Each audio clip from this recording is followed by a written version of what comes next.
Hello, and welcome back to the Magic Mindfulness Podcast. I am your host, Rachel Hupp, and today I want to talk to you a bit about what it means to be more mindful, because the reality is that mindfulness is truly at the heart of everything that I teach, both in my yoga classes, with my meditation, with my coaching clients.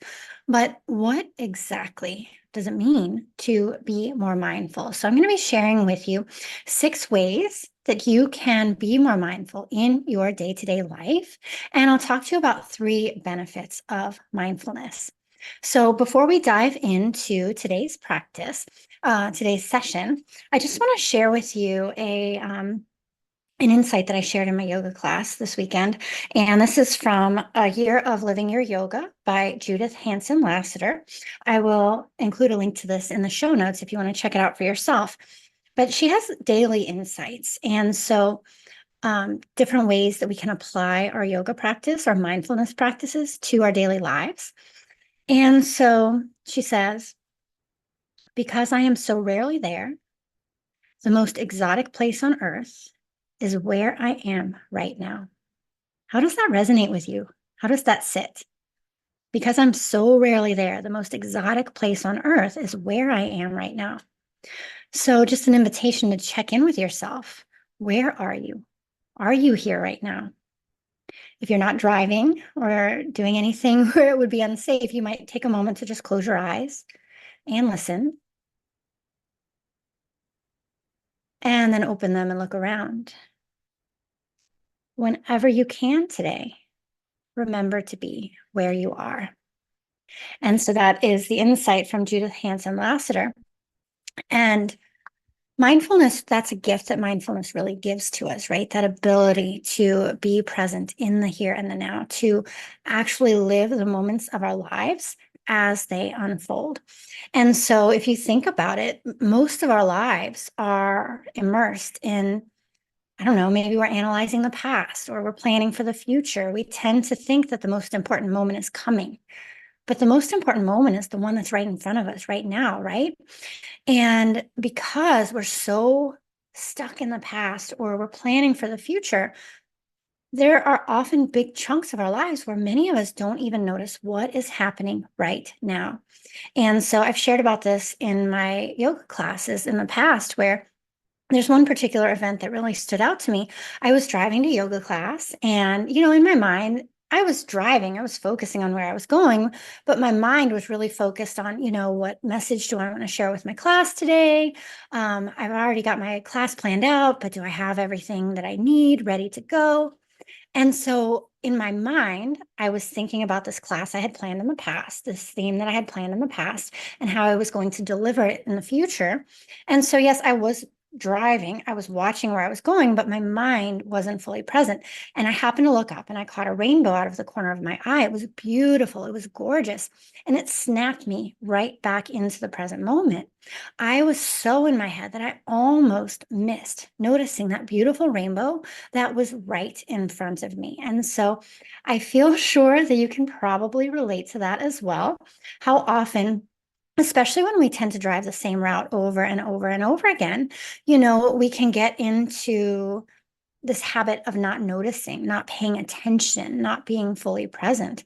And so we just go through the motions. And not only when we're driving, but through our daily lives, because how much of our daily lives is repetitive, right? Habits, routines, things that we do over and over and over again that can, let's be honest, they can become kind of mundane. They can become kind of repetitive. And so we find ourselves not being fully present, thinking about other things while we are dealing with or actually doing the task at hand. And so the reality is, at least what I've experienced in my own life, is that if we want more happiness in our day-to-day life, if we want more success in our day-to-day life, it helps so much to practice mindfulness, to practice becoming more mindful. Mindfulness can help you to find gratitude for the little things in your life, to address issues and people in your life that may be toxic. Maybe you've outgrown them, maybe they're not good for you anymore, to seek out those supportive relationships that are good for you, that do value exactly where and who you are in this stage and season of your life, to find ways to keep what works and to get rid of what doesn't, with a sense of grace, a sense of acceptance. And so mindfulness truly offers us a path that can lead us to better life acceptance, as well as an ability to accept events for what they are in that moment. So let me share a definition of mindfulness with you. Keep it here on my board by my desk. And this is from mindful.org. And it says mindfulness is the basic human ability to be fully present, aware of where we are and what we're doing, and not overly reactive and overwhelmed by what's going on around us. So that's pretty powerful stuff, right? So before we talk about some of the ways to incorporate mindfulness into your day-to-day life, I want to talk to you a little bit about some of the benefits of mindfulness. So, maybe you came across mindfulness in the devotional or the new age section of your bookstore. Maybe it was part of a yoga video or a yoga class or in a variety of different health and wellness stores. You may already know that there are many, many different aspects to mindfulness. So there's meditation, that's just one. But what you may not know are the benefits of mindfulness in your day-to-day life. So if you are wondering, I know we're all busy, right? We're all juggling all the things. How can I add one more thing to my plate? So if you're wondering if it's just too much effort, not enough reward for that investment, I want to invite you to consider these 3 benefits of mindfulness in your life. So we're going to be talking about reducing stress and anxiety. We'll talk about body acceptance, and we'll talk about life acceptance. And these, at least in my experience, in my own journey, these have been 3 out of many really powerful ways that mindfulness has helped to transform my life. And so I just want to give you kind of a snapshot of how it might be able to do the same for you. So I don't know about you. I used to have a super, super crazy stressful job. Very stressful. And so mindfulness was a tool that I turned to every single day just to cope with the reality of my day-to-day life. And now there are quite a few different techniques in mindfulness that can help with anxiety. They can help to reduce stress.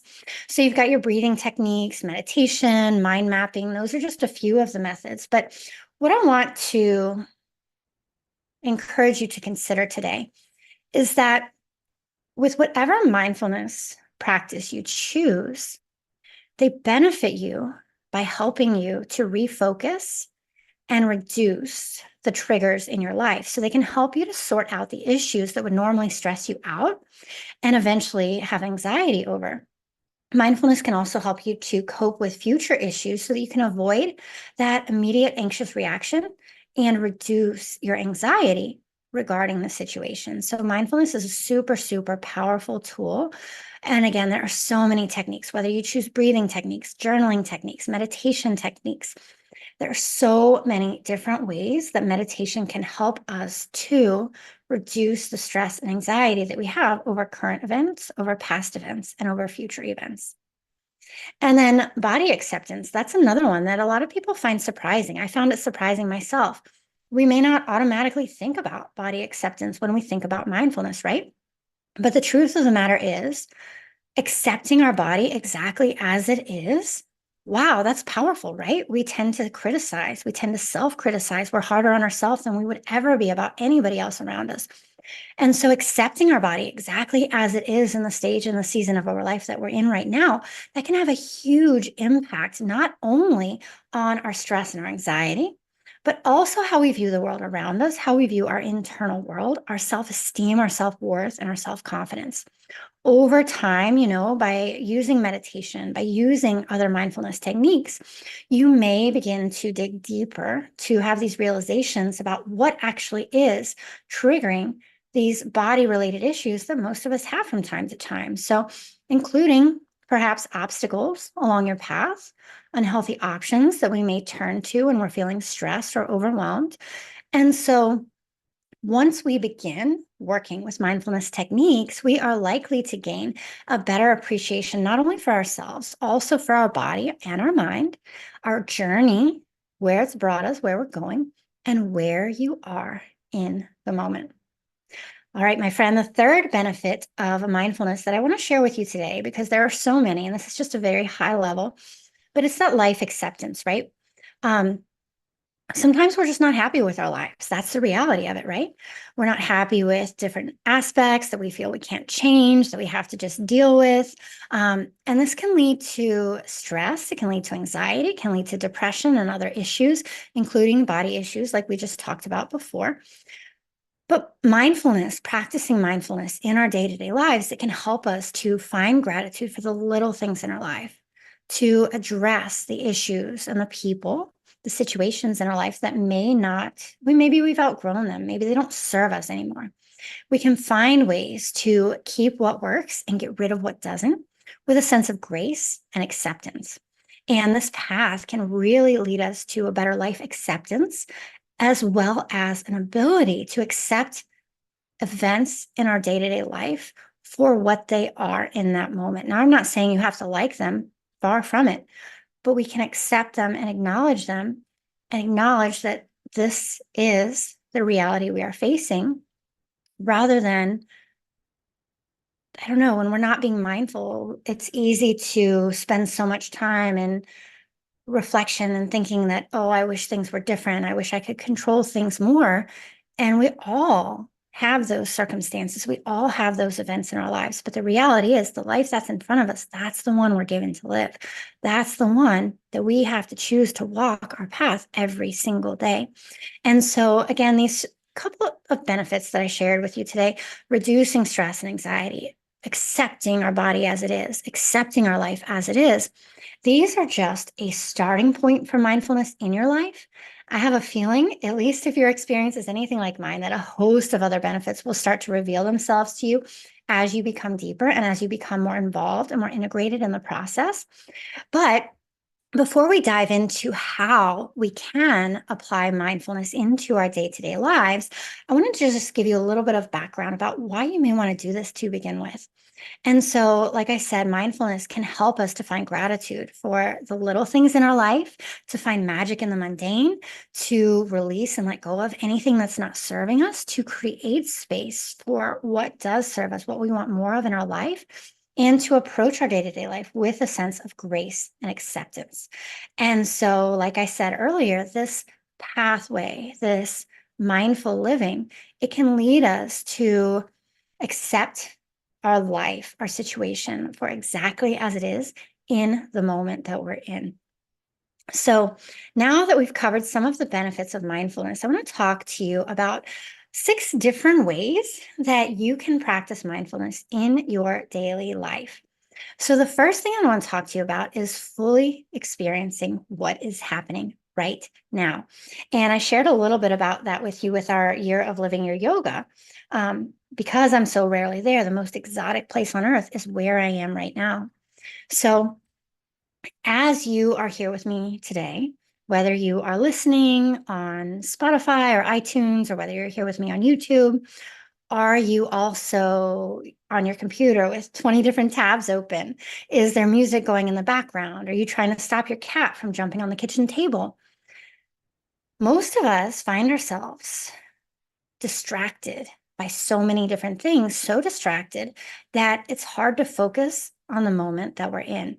So if you are tuning into this, I invite you, if it's possible, to consider focusing solely on this for the rest of the episode. I'm not going to take up too much time, I promise. But block everything out and let yourself single task, let yourself focus, let go of the distractions around you. It's only going to take a few minutes of your life to get through this entire episode without interruption.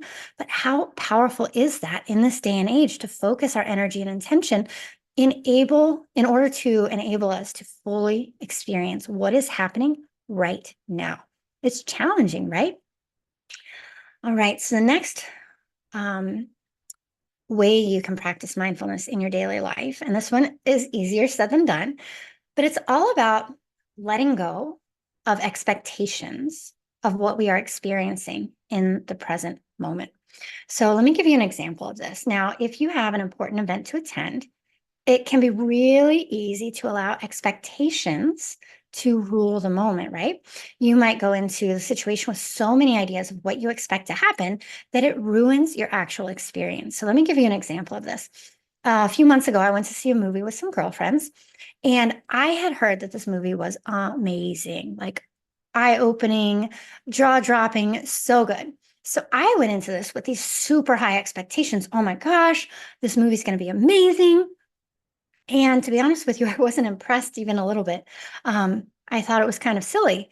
And so, there's this, I had set myself up with the expectation, no matter how good that movie was, I don't think it would have ever lived up to my expectations because I had set the bar so high, it was probably unattainable. And so just thinking about letting go of your expectations to allow your experience to be exactly what it is in the moment. Now, if I had gone to that movie without expectations, just being open-minded to receive whatever it had to offer, whether it was through entertainment, whether it was through insights, whether it was through, just fun or whatever it is, I feel like I would have had a much better experience. And so we can go into an experience with so many ideas or expectations of what is going to happen that it can very easily ruin the actual experience itself. So instead, my invitation to you is to try to stay grounded in the present moment so that you can truly feel and experience what is happening right now with openness and without judgment and with gentle acceptance. All right, next up, taking pleasure in every task in each moment. And this is where, we can really find a little bit of magic in the mundane, right? So much of our lives is spent in the day-to-day tasks that are required to keep our life flowing smoothly. We've got these huge celebrations, weddings and graduations and births and birthdays. We've got these celebrations throughout the course of our lives, but the reality is that much of our life is spent in the day-to-day mundane tasks that make up our daily lives. And the reality is those moments can be magical. So washing dishes used to be my least favorite chore. We don't have a dishwasher, so we wash by hand. And so what I have found is that even tasks we don't particularly care for up front, even tasks like washing the dishes can become pleasurable if you shift your perspective. So this is going to be a tough one, I know. Like I said, dishes used to be my least favorite chore, but over time, believe it or not, it has slowly become one of my favorites. You can enjoy the feel of the soft bubbles on your hands and the warm water, the end result of doing a task by celebrating a mission accomplished. Now, I'm a big fan of celebrating the small things in our day-to-day life. But what I really want to share with you, Thich Nhat Hanh is one of my all-time favorite mindfulness teachers. And so I'm going to share a teaching that inspired my shift in perspective. So Thich Nhat Hanh said, if while washing dishes, we think only of the cup of tea that awaits us, thus hurrying to get the dishes out of the way as if they were a nuisance, then we are not washing the dishes to wash the dishes. What's more, we are not alive during the time we are washing the dishes. In fact, we are completely incapable of realizing the miracle of life while standing at the sink. If we can't wash the dishes, the chances are we won't be able to drink our tea either. While drinking the cup of tea, we will only be thinking of other things, barely aware of the cup in our hands. Thus, we are sucked away into the future, and we are incapable of actually living 1 minute of life. Pretty powerful, right? And so this has given me such a new perspective with how I approach my chores, whether it's washing the dishes, whether it's folding laundry, whether it's watering the plants or sweeping or mopping the floors, whatever it is. I really try to invite myself to be fully present in the moment of my life that I'm in right now, because otherwise we miss our lives, right? All right, next up, Another way to practice mindfulness in your day-to-day life is to just allow yourself to experience the flow of creativity. And so what do I mean by that? Well, you've probably noticed that when you are genuinely focused in the here and now, your mind, it's much easier to get into that flow state of creativity, right? That's when you do something, even something hard, and you barely even notice the time passing as you do it because you are so fully immersed in whatever task you are doing. So think about it. When was the last time that you really found yourself in this flow state? Maybe it's recent. Maybe you struggle to think of a time, and that's okay. No judgment. But keeping that in the back of your mind, moving forward, how can you allow yourself to be more present so that you are more able to reach this flow state of creativity? And then this one's also challenging, but it's very rewarding. And it's not judging the experience of our moments, not judging the experience of our lives, just allowing ourselves to experience it exactly as it is. And so, one thing that tends to get in the way of being mindful, of practicing mindfulness, is placing judgment on an event or an experience. And so, next time you go to an event or even when you're eating dinner, I'll invite you to focus only on the experience at hand and not putting any type of judgment, whether good or bad, on the event or experience. So let's say you are driving down the road and somebody cuts you off. Can you experience that moment exactly as it is without labeling it as good or bad? Um, let's say you are in a conversation with somebody and they share an opinion that is vastly different from your own. Can you be immersed in that experience with open-mindedness, with compassion, without judgment, without expectation, and just allow yourself to be there? Allow whatever arises to arise. Again, like doing the dishes. Can we do the dishes without labeling it as the most boring chore in the world? Or, oh my gosh, I've just got to get this out of the way. Can we allow ourselves to be fully present with, oh my gosh, the fact that I have an opportunity to wash these dishes means that probably both of my hands are working. I've got the capability to stand in front of my sink.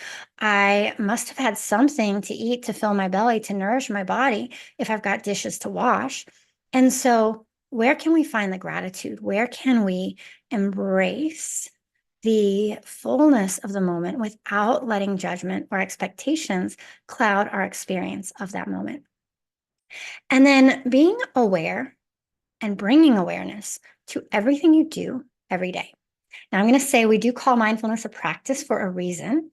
So we get into the habit of noticing, we get into the habit of paying attention, and we get into the habit of when we find ourselves not present, bringing ourselves back to the moment exactly as it is. So, like we've talked about, mindfulness can bring so much awareness to the things that you do each and every day. If you usually eat without thought, maybe you tend to eat your lunch at your computer without taking a break from work, and then you finish eating and you don't know why you don't feel satisfied. Or, maybe you're just eating and scrolling mindlessly through your phone at the same time. In this example, see if you can focus just on eating as an act of nourishment, right? Think about it as you eat. Notice the texture of the food in your mouth, the smell of it before you eat it, the taste of it in your mouth. Notice how it feels to chew. And remember that, you know, if you're normally multitasking, see if you can practice single tasking. See if you can try to focus your energy and your attention on just one thing at a time. When you can do things with full awareness, it's genuinely much more enjoyable because we're able to actually experience the moments of our life in the moment that we're in. The reality is that mindfulness can bring so much awareness to the things that we do each and every day. And so if you feel like your life is too rushed, find some ways to bring yourself into the present so that you can fully experience what is happening right now. It is so powerful. You don't need any fancy tools. It's really just remembering to allow ourselves to be in the here and now, to enjoy the moment that's in front of us. So an invitation to stop thinking so much, to get a little bit out of our heads and to get more into our body, feeling into the experience and the sensation. You can feel the crisp and cool air on your skin as you walk out into a new fall morning. Smell the fragrant air when you go to the park, and enjoy breathing in and breathing out right now. So let's recap very quickly, because we have covered a lot in today's episode. We've talked about what it means to be more mindful, how to practice mindfulness in everyday life. I shared 6 different ways that you can practice mindfulness every day. We talked about fully experiencing what's happening right now, letting go of expectations and what you are experiencing in the present moment, allowing yourself to fully take pleasure in every task, every moment. And we talked about experiencing the flow of creativity, releasing judgment and just experiencing the moment at hand, and bringing awareness to everything you do every day. Again, mindfulness is a muscle. It builds with time. We talked about 3 reasons why you might want to practice mindfulness. 3 benefits of mindfulness include, and this is by far not an all-inclusive list, but reducing our stress, reducing our anxiety, helping us to accept our body as it is right now, helping us to accept our life as it is right now. So I want to thank you for being here. If you would like some support on this journey beyond what we've talked about today, I've got quite a few different ways that I can help you. You can check out my YouTube videos, my podcast for other episodes that might resonate with you. On YouTube, I've also got some meditations and some different talks. If you go to my website, rachelhupp.com, you'll find a variety of different live stream yoga classes. I've got a monthly yoga membership, and also happy to work one-on-one. I take a very limited number of one-on-one coaching clients, so I'm happy to work with you in that context as well. So I hope that this has been helpful for you. I would love to hear your insights, how mindfulness is either a challenge for you or how you have found that it has helped to improve your day-to-day life. For me, it has been life-changing. It's been a game changer, hence the Magic Mindfulness podcast, right? And so I encourage you to really sprinkle a little bit of magic mindfulness into your day-to-day life, and to really embrace the fullness of each moment, to sprinkle some magic into your day, to find the magic in the mundane, and to really make this one life the best life that we have. All right, my friend, I wish you a beautiful day, and I hope to see you in the next episode.